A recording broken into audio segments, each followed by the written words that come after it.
सोचिए इंडिया के सबसे अमीर लोग अपना पैसा कहाँ लगाते होंगे? स्टॉक्स, क्रिप्टो या एफडी? नहीं, इनके पास एक ऐसा सीक्रेट है जो ये जनरेशन दर जनरेशन फॉलो कर रहे हैं। और मजे की बात तो ये है कि वो सीक्रेट सिर्फ 2 चीजों में छुपा है, रियल एस्टेट और गोल्ड। चलिए आपको बताते हैं कि क्यों 60% सुपर रिच का पैसा इन्हीं में लॉक रहता है।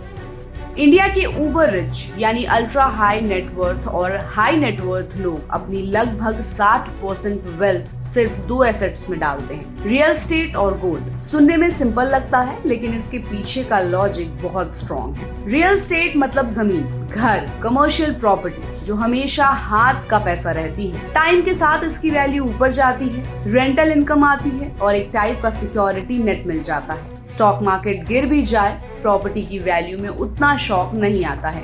दूसरी तरफ है गोल्ड। ये तो इंडिया में इमोशनल और फाइनेंशियल दोनों वैल्यू रखता है। शादी, ब्याह, फेस्टिवल या इन्वेस्टमेंट, गोल्ड हर जगह फिट बैठता है। और सबसे बड़ी बात, गोल्ड इन्फ्लेशन का नेचुरल हेज है।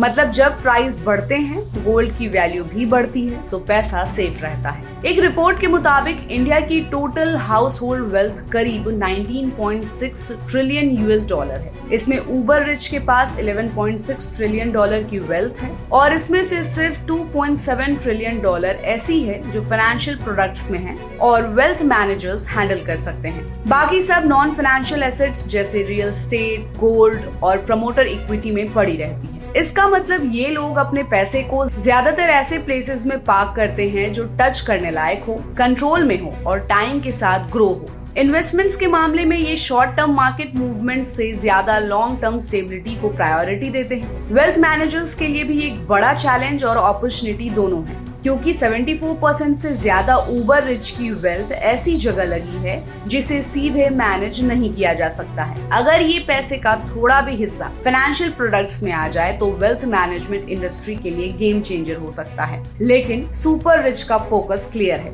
ऐसे एसेट्स में इन्वेस्ट करना जो क्राइसिस में भी स्टेबल रहे।